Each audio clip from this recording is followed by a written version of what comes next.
They're using this new technology on True Blood.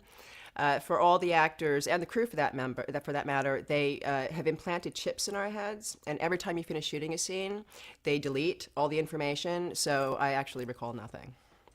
No, you know what? I actually don't have any set stories. I mean, the only stories are really just good stories. We all really get along with each other.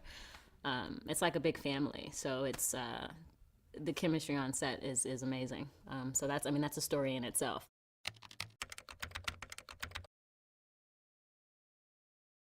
I actually get a fair amount of say into, actually, as we all do, we get a fair amount of say in our wardrobe.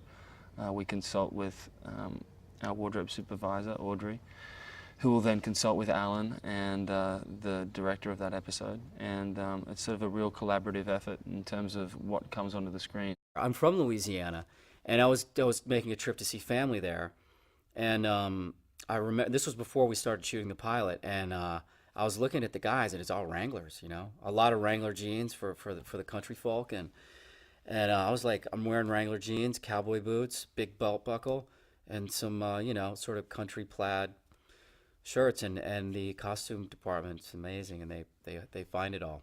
I think I have a lot to say in what my character wears, but our costumer, Audrey Fisher, is amazing.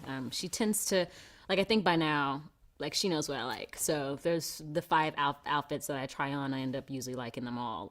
She's got really, really great taste, and I've come to trust her and know that she knows what looks best on my body. But she always manages to get my favorite color in there, which is purple sometimes, but not too much purple.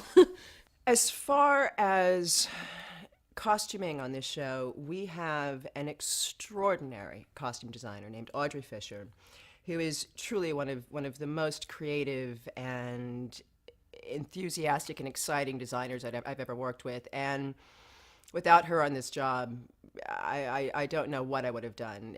Marianne and so many of the characters on the show are really built from the ground up. And we tend to have these 3-hour fittings where we're in fits of giggles and we're jumping around so excited when we find exactly the right thing or exactly the right piece of jewelry. And she's very detail oriented, very specific, and she has a very unique taste and sense of style. And without Audrey Fisher, Marianne is nothing.